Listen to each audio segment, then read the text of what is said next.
ख़वातीन व हज़रात, अस्सलाम अलैकुम। प्रोग्राम है नूर हयात और मैं हूं आपका मेज़बान डॉक्टर आसिफ जॉन। आपको मालूम है दोस्तों कि इन दिनों हम इस प्रोग्राम में रूमियों के नाम पौलुस रसूल के ख़त का तफसीरी मुतालिया कर रहे हैं। दोस्तों, एक सवाल है जो लामहला हर एक ज़हन में उठता है, ख़ासकर उन लोगों के ज़हनों में जो कि हक़ के मुतलाशी हैं। और वो सवाल ये है कि ये कैसे मुमकिन है कि एक आदमी के कुर्बान हो जाने से सबके गुनाह माफ़ हो जाएं। हो सकता है ये सवाल आपके जहन में भी किसी न किसी मौके पर उभरा हो। हमसे लोग ये सवाल करते हैं। हमारे आज के हवाले में पौलुस रसूल इस सवाल का हतमी जवाब हमारे सामने रखने जा रहे हैं। तो इससे पहले कि हम आगे चलें, आइए हम अपना आज का हवाला पढ़ लें। पौलुस रसूल का खत रूमियों के नाम, उसका 5वां बाब और उसकी 12वीं आयत से लेकर बाब के आखिर तक। खुदावंद के कलाम में लिखा है, बस जिस तरह एक आदमी के सबब से गुनाह दुनिया में आया और गुनाह के सबब से मौत आई और यूं मौत सब आदमियों में फैल गई, इसलिए कि सब ने गुनाह किया। क्योंकि शरीयत के दिए जाने तक दुनिया में गुनाह तो था, मगर जहां शरीयत नहीं वहां गुनाह महसूब नहीं होता। तो भी आदम से लेकर मूसा तक मौत ने उन पर भी बादशाही की, जिन्होंने उस आदम की नाफरमानी की तरह जो आने वाले का मसील था गुनाह ना किया था। लेकिन गुनाह का जो हाल है वो फजल की नेमत का नहीं, क्योंकि जब एक शख्स के गुनाह से बहुत से आदमी मर गए तो खुदा का फजल और उसकी जो बख्शिश एक ही आदमी यानी यीशु मसीह के फजल से पैदा हुई, बहुत से आदमियों पर जरूर ही इफरात से नाजिल हुई। और जैसा एक शख्स के गुनाह करने का अंजाम हुआ, बख्शिश का वैसा हाल नहीं, क्योंकि एक ही के सबब से वो फैसला हुआ जिसका नतीजा सजा का हुक्म था, मगर बतेरे गुनाहों से ऐसी नेमत पैदा हुई जिसका नतीजा ये हुआ कि लोग रास्तबाज ठहरे। क्योंकि जब एक शख्स के गुनाह के सबब से मौत ने उस एक के जरिया से बादशाही की, तो जो लोग फजल और रास्तबाजी की बख्शिश अफराद से हासिल करते हैं, वो एक शख्स यानी यीशु मसीह के वसीला से हमेशा की जिंदगी में जरूर ही बादशाही करेंगे।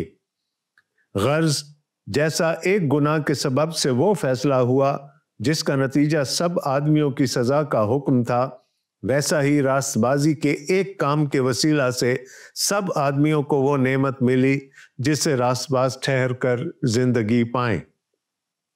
क्योंकि जिस तरह एक ही शख्स की नाफरमानी से बहुत से लोग गुनाहगार ठहरे, उसी तरह एक की फर्माबरदारी से बहुत से लोग रास्तबाज ठहरेंगे। और बीच में शरीयत आम मौजूद हुई ताकि गुनाह ज्यादा हो जाए, मगर जहां गुनाह ज्यादा हुआ वहां फजल उससे भी निहायत ज्यादा हुआ, ताकि जिस तरह गुनाह ने मौत के सबब से बादशाही की, उसी तरह फजल भी हमारे खुदावंद यीशु मसीह के वसीला से हमेशा की जिंदगी के लिए रास्तबाजी के जरिए से बादशाही करे। इस जिंदा पाक कलाम का पढ़ा और सुना जाना हम सब के लिए बाइस बरकत हो, आमीन। दोस्तों, अभी तक पौलुस रसूल रास्तबाज ठहराए जाने के बारे में बात कर रहे थे। चंद चीजें हतमी तौर पर उन्होंने हमारे सामने रखी। मसलन शरीयत के कवानीन पर चलकर हम रास्तबाज नहीं ठहर सकते। पौलुस रसूल ने यह फैसला भी दे दिया कि सब ने गुनाह किया और सब खुदा के जलाल से महरूम हैं। लेकिन इसके साथ साथ उन्होंने हमें उम्मीद की एक किरण भी दिखा दी, और वो ये थी कि अब खुदा की एक ऐसी रास्तबाजी जाहिर हुई है जो शरीयत के अमाल के अलावा है, यानी उसका दारोमदार शरीयत के कवानीन की पाबंदी पर नहीं। पौलुस रसूल ने यह भी हमें बता दिया कि यह कोई नई बात नहीं है जिसका इनेकाद नए अहदनामा में हुआ, बल्कि बाइबल मुकद्दस के ऐन शुरू में हमें यह मिलता है کہ ابراہیم اپنے ایمان کے وسیلہ سے راست باز ٹھہرایا گیا، تو یہ نئی راست بازی خدا کے فضل سے ہے اور ایمان لانے کے وسیلہ سے سب کو ملتی ہے۔ پولس رسول نے اس بات پر بھی بحث کر لی کہ اس میں کوئی تفریق نہیں ہے، نہ مختون میں نہ نامختون میں، نہ شریعت کے پابند میں نہ ان میں جو شریعت کے پابند نہیں ہیں۔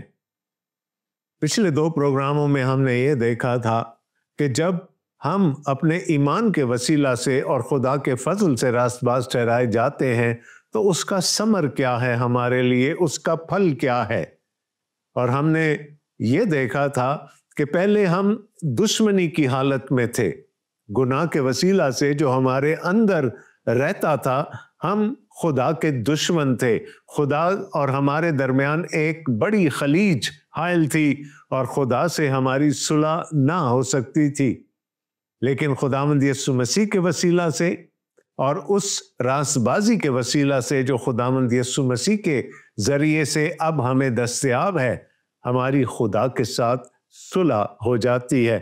اور پولس رسول نے اس بات پر اصرار کیا تھا کہ اگر صلح ہو چکی ہے، اگر دشمنی ختم ہو چکی ہے، تو اب ہم پر فرض ہوتا ہے کہ ہم اس صلح میں اپنی زندگی گزاریں۔ پچھلے پروگرام میں کچھ توقف کر کے میں نے آپ کو یہ بتانے کی کوشش کی تھی کہ بائبل کے خدا کا طریقہ کار، اس کا اس کا موڈس آپرینڈی ایک ہی ہے۔ ہم خدا کو اسی طریقہ کار پر پرانے عہد نامہ میں بھی کام کرتے ہوئے دیکھتے ہیں اور نئے عہد نامہ میں بھی۔ بائبل کا خدا فضل کا خدا ہے، وہ پہلے فضل کرتا ہے اور پھر فرما برداری کا تقاضا کرتا ہے۔ پچھلے پروگرام میں ہم نے نہایت تفصیل سے اس بات پر بحث کی تھی اور میں نے رومیوں کے خط کے 5ویں باب کی 8ویں آیت آپ کے سامنے رکھی تھی۔ لیکن خدا اپنی محبت کی خوبی ہم پر یوں ظاہر کرتا ہے کہ جب ہم گناہ گار ہی تھے تو مسیح ہماری خاطر ہوا۔ اس نے ہم پر پہلے فضل کیا جیسے اس نے پرانے عہد نامہ میں اپنے لوگوں پر کیا تھا، اور پھر وہ اب ہم سے فرما برداری کا تقاضا کرتا ہے۔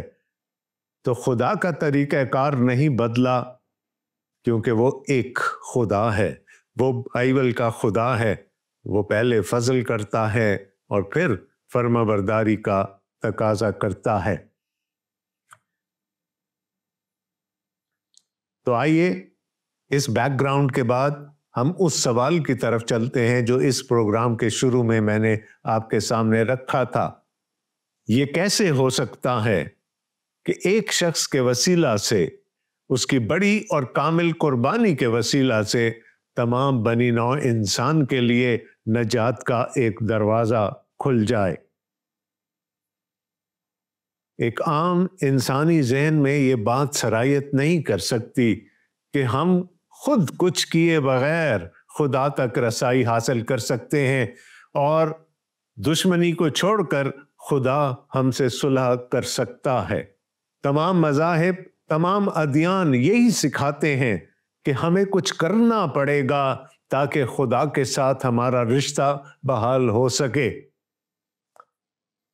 بائبل مقدس اور اس کی الہیات ہمیں یہ بتاتی ہیں کہ پہلے خدا ہمیں اپنے رشتہ میں باندھ لیتا ہے اور اس کے بعد وہ ہم سے یہ تقاضا کرتا ہے کہ ہم نیک اعمال کریں۔ آئیے اپنے آج کے حوالے کی طرف چلتے ہیں۔ رومیوں کے نام پولس رسول کا خط، اس کا 5واں باب اور اس کی 12ویں آیت میں لکھا ہے، بس جس طرح ایک آدمی کے سبب سے گناہ دنیا میں آیا اور گناہ کے سبب سے موت آئی، اور یوں موت سب آدمیوں میں پھیل گئی، اس لیے کہ سب نے گناہ کیا۔ پولس رسول ہمیں بالکل بنیاد کی طرف، بالکل بیسکس کی طرف لے کر جانا چاہتے ہیں، اور پھر ہم بائبل مقدس کے شروع میں جا رہے ہیں۔ وہ ہمیں یہ بتاتے ہیں کہ وہ ایک ہی شخص تھا جس کا گناہ تمام دنیا پر لعنت کا سبب ٹھہرا۔ जिस तरह एक आदमी के सबब से गुनाह दुनिया में आया और गुनाह के सबब से मौत आई। तीसरे बाब में हम देख चुके हैं कि पौलुस रसूल ने कहा सब ने गुनाह किया और सब खुदा के जलाल से महरूम हैं। उसकी बुनियाद क्या थी? उसकी बुनियाद वो एक पहला गुनाह था जो आदम ने किया, और वो गुनाह बनी नौ इंसान में सरायत करता चला गया, और उसके वसीला से अब हम सब गुनाहगार ठहरते हैं। और चूंकि गुनाह मुंतज होता है मौत पर, चुनाचे आदम भी मौत का शिकार हुआ, और उसके वसीला से, उसके उस एक गुनाह के वसीला से पूरी नस्ल इंसानी भी मौत का शिकार हुई। मैं फिर पढ़ रहा हूं, बस जिस तरह एक आदमी के सबब से गुनाह दुनिया में आया और गुनाह के सबब से मौत आई, और यूं मौत सब आदमियों में फैल गई, इसलिए कि सब ने गुनाह किया। ये अवलीन गुनाह था। इससे पहले गुनाह का वजूद इस दुनिया में नहीं था। एक पाक खुदा ने इंसान को पाकीज़गी की हालत में पैदा किया था। मौत का उस इंसान पर कोई इख्तियार नहीं था जब तक कि उसने गुनाह नहीं किया, खुदा की नाफरमानी नहीं की। वो एक गुनाह हुआ तो उसके सबब से फिर गुनाह बढ़ता चला गया, यहां तक कि पैदाइश की किताब के 6 बाब में लिखा है कि खुदा इंसान को बनाने से मलूल हुआ। आगे लिखा है, क्योंकि शरीयत के दिए जाने तक दुनिया में गुनाह तो था, मगर जहां शरीयत नहीं वहां गुनाह महसूब नहीं होता। तो भी आदम से लेकर मूसा तक मौत ने उन पर भी बादशाही की जिन्होंने उस आदम की नाफरमानी की तरह, जो आने वाले का मसील था, गुनाह ना किया था। थोड़ी सी बात पेचीदा हो जाती है यहां पर आकर, लेकिन इसको मैं इस तरह से समझता हूं और आपके सामने भी रखना चाहता हूं कि जैसे जिस्मानी तौर पर हमारा एक डीएनए होता है। डीएनए वो बुनियादी प्रोटीन है जिसके वसीला से एक नस्ल के खवास, एक नस्ल की खसूसियात दूसरी नस्ल में मुंतकिल होती हैं।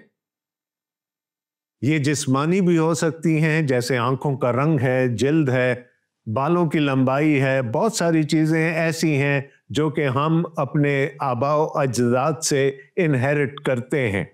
और ये नफ्सियाती भी हो सकती हैं। बहुत ज़्यादा गुस्सा आना, गुस्से में भड़क जाना शायद बाप से बेटे में मुंतकिल हो सकता है, और इसकी असास वो जीन्स हैं, वो डीएनए है जो बाप से बेटों में या औलाद में मुंतकिल होता है। मैं हमेशा ये कहता हूं कि जैसे हमारा एक जिस्मानी डीएनए होता है, तो शायद कोई रूहानी डीएनए भी होगा। उस अवलीन गुनाह ने आदम के उस गुनाह को उसके रूहानी डीएनए में शामिल कर दिया, और जैसे जैसे नस्ल इंसानी बढ़ती रही, वो गुनाह आगे ज़रब होता चला गया, वो गुनाह बढ़ता चला गया, पूरी नस्ल इंसानी उसका शिकार हो गई। आदम हमारा जदे अमजद है। जब उसने गुनाह किया तो पूरी नस्ल इंसानी उसका शिकार हो गई। और याद रखिएगा कि गुनाह का नतीजा मौत होती है। आज हम मौत के शिकार हैं, इसलिए कि आदम के वसीला से जो गुनाह नस्ल इंसानी में आया वो आगे बढ़ता चला गया, और आज हम उसके असरात पूरी नस्ल इंसानी में देखते हैं। काइन ने अपने भाई को कत्ल कर दिया, और ये उसी गुनाह का शाखसाना था जो कि आदम ने किया था, क्योंकि वो गुनाह उस स्पिरिचुअल डीएनए के वसीला से, उस रूहानी डीएनए के वसीला से आदम की औलाद में मुंतकिल हुआ और फिर आगे मुंतकिल होता चला गया। जब तक ये गुनाह हमारी जिंदगियों में बादशाही करता रहता है, हम अताब का, अदालत का, मौत का शिकार रहते हैं। पौलुस रसूल कह रहे हैं कि आदम से लेकर मूसा तक वो गुनाह महसूब नहीं हुआ, वो गुनाह एक्नॉलेज नहीं हुआ, क्योंकि शरीयत नहीं थी। शरीयत ने आकर गुनाह की पहचान कराई और हमें ये बताया कि क्या खुदा की नज़र में अच्छा है और क्या खुदा की नज़र में बुरा है।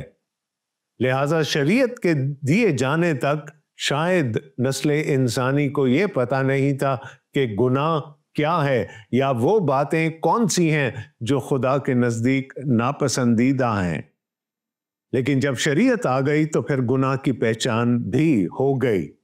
शरीयत के दिए जाने से पहले पौलुस रसूल फरमाते हैं कि अगर किसी ने वैसा गुनाह नहीं भी किया था जैसा कि आदम ने किया, तो भी नस्ल इंसानी या आदम की नस्ल होने के वसीला से वो गुनाहगार ही थे। लेकिन गुनाह का जो हाल है वो फजल की नेमत का नहीं, क्योंकि जब एक शख्स के गुनाह से बहुत से आदमी मर गए तो खुदा का फजल और उसकी जो बख्शिश एक ही आदमी यानी यीशु मसीह के फजल से पैदा हुई, बहुत से आदमियों पर जरूर ही अफराद से नाजिल हुई। अब यहां पर हमारे उस पहले सवाल का जवाब मिल जाएगा। गुनाह को नस्ल इंसानी में शामिल करने वाला शख्स एक ही था, तो फिर खुदा की रजा ये थी कि एक ही शख्स ऐसा हो जो उस गुनाह को नस्ल इंसानी से दूर कर दे। ये किसी इंसान के बस की बात नहीं थी, कोई इंसान ऐसा नहीं कर सकता था, तो खुदा को खुद ही हमारी नजात का ऐसा इंतजाम करना पड़ा कि उसके फजल के वसीला से हम उस गुनाह से आज़ाद हो सकें और उस गुनाह के सबब से जो मौत आई थी उससे आज़ाद हो सके। और यहाँ पर पौलुस रसूल हमें बता रहे हैं कि वो खुदा की बख्शिश, वो खुदा का फजल खुदावंद यीशु मसीह के वसीला से हम पर जाहिर हुआ।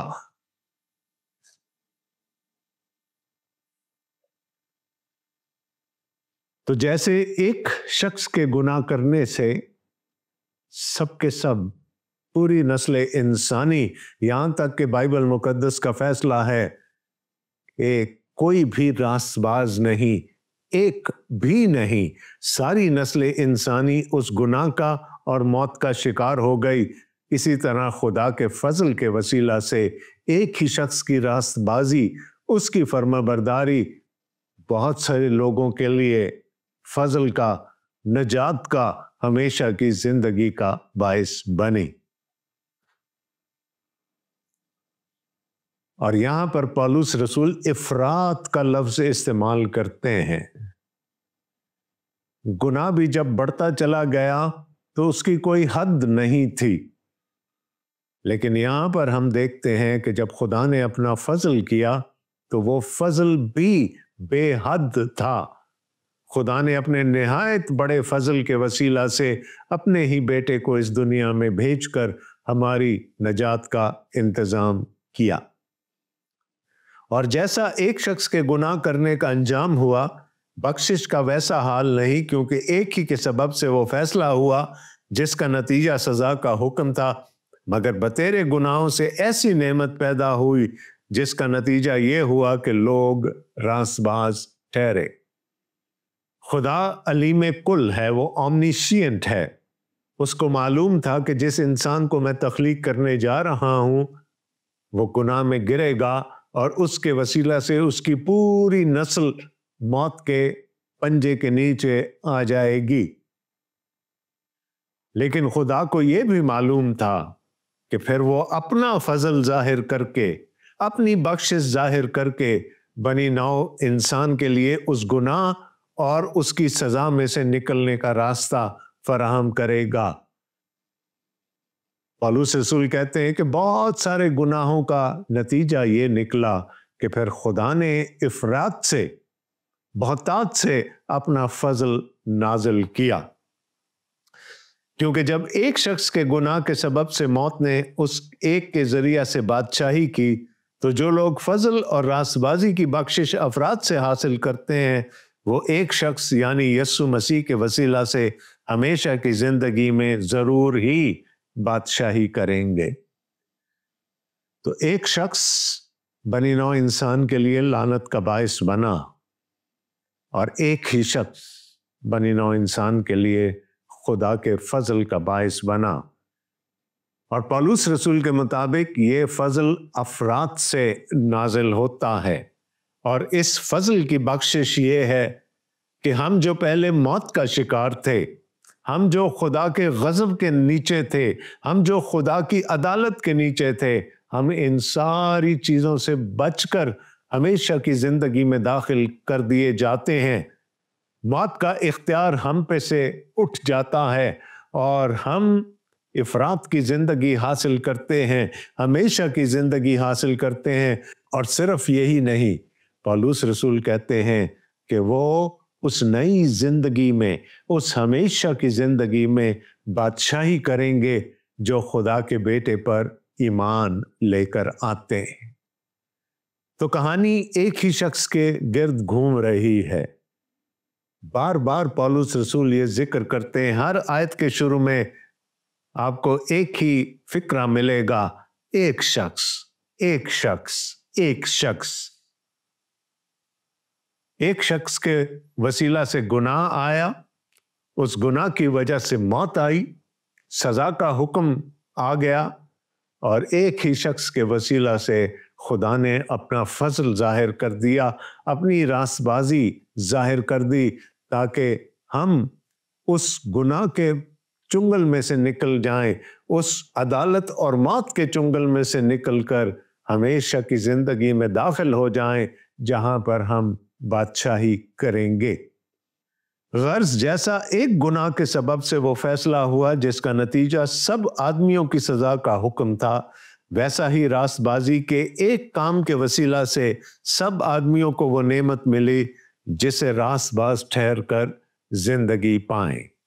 ایک شخص کے گناہ کے وسیلہ سے بہت کچھ ہوا، بہت ہی ڈائر قسم کے ریزلٹس تھے، اس کے بہت ہی گھمبیر نتائج تھے، لیکن یہاں لکھا ہے کہ ایک شخص کے راست بازی کے ایک ہی کام کے وسیلہ سے ہم سب ہمیشہ کی زندگی پاتے ہیں۔ اور یہاں پر پولس رسول کا اشارہ یقیناً اس صلیبی موت کی طرف ہے جو کہ خداوند یسوع مسیح نے قبول کی۔ آدم نے نافرمانی کی تھی، اور اس نافرمانی کی سزا ہم آج تک بھگتتے ہیں۔ خداوند یسوع مسیح نے فرما برداری کی، وہ فرما بردار رہے، حتیٰ کہ انہوں نے اس نہایت ہی لعنتی موت یعنی صلیبی موت کو قبول کر لیا، اور اس کے وسیلہ سے، اس فرما برداری کے وسیلہ سے آج ہم سب خدا کی بادشاہی میں داخل ہونے کے حقدار ٹھہرتے ہیں۔ کیونکہ جس طرح ایک ہی شخص کی نافرمانی سے بہت سے لوگ گناہ گار ٹھہرے، اسی طرح ایک کی فرما برداری سے بہت لوگ راست باز ٹھہریں گے۔ ایک شخص، ایک شخص، ایک شخص کی نافرمانی، ایک شخص کی فرما برداری، ایک شخص کی نافرمانی کے نتائج، یعنی وہ سب کے سب خدا کی عدالت کے نیچے آ گئے، خدا کے غضب کے نیچے آ گئے اور موت کے حقدار ٹھہرے۔ پولس رسول کہتے ہیں اسی طرح سے ایک شخص کی فرما برداری کے وسیلہ سے اب ہم اس پر ایمان لانے کے وسیلہ سے ہمیشہ کی زندگی کے حقدار ٹھہریں گے۔ اور بیچ میں شریعت موجود ہوئی تاکہ گناہ زیادہ ہو جائے، مگر جہاں گناہ زیادہ ہوا وہاں فضل اس سے بھی نہایت زیادہ ہوا۔ اب اس آیت کو سمجھنے کی ضرورت ہے۔ پولس رسول کہتے ہیں بیچ میں شریعت موجود ہوئی، یعنی آدم اور مسیح کے درمیان شریعت آ گئی، شریعت ہمیں دے دی گئی۔ اور پولس رسول یہ بھی کہتے ہیں کہ گناہ زیادہ ہو جائے۔ دوستو آج کل ایک بڑی عام سی بات کی جاتی ہے کہ کینسر بہت بڑھ گیا ہے۔ میں ہمیشہ کہتا ہوں کہ کینسر پہلے بھی تھا، لیکن پہلے ہمارے پاس وہ ذرائع نہیں تھے کہ اس کی تشخیص ہو سکے، اور بہت سارے لوگ کینسر اپنے جسموں میں لیے ہوئے مر کھپ جاتے تھے۔ اس کا ہرگز یہ مطلب نہیں کہ کینسر کا وجود اسی زمانے میں سامنے آیا ہے۔ اسی طرح پولس رسول کے کہنے کا ہرگز مقصد یہ نہیں ہے کہ شریعت کے وسیلہ سے گناہ افزوں ہوا یا گناہ بڑھ گیا۔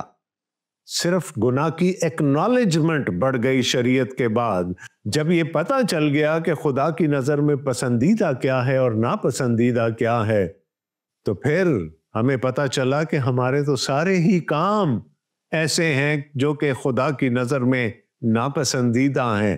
لہٰذا جب گناہ کی پہچان ہو گئی تو گناہ بڑھ گیا۔ شریعت کا اس میں کوئی عمل دخل نہیں تھا۔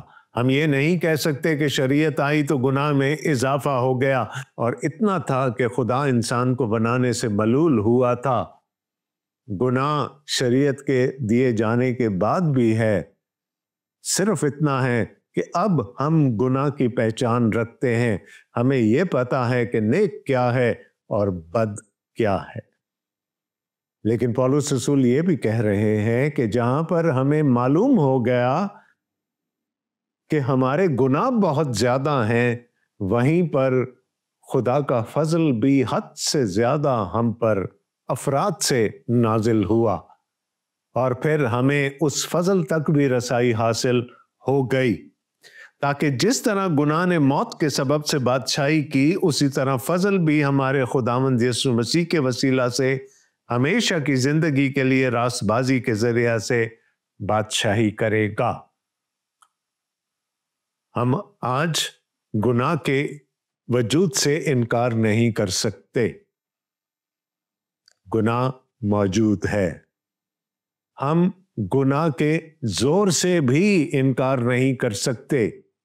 آج بھی ہم ہر طرح سے آزمائے جاتے ہیں اور ہر قسم کے گناہوں کا شکار ہو سکتے ہیں۔ ہاں، ایک فرق ضرور پڑا ہے کہ آج ہمارے پاس وہ وسیلہ موجود ہے جس کے ذریعہ سے ہم گناہ پر قابو پا سکتے ہیں۔ ہم گناہ کے اختیار سے اپنے آپ کو چھڑوا سکتے ہیں، اور وہ وسیلہ ہمارے خداوند یسوع مسیح ہیں۔ آمین۔ خداوند آپ سب کو بڑی برکت دے۔ خدا حافظ۔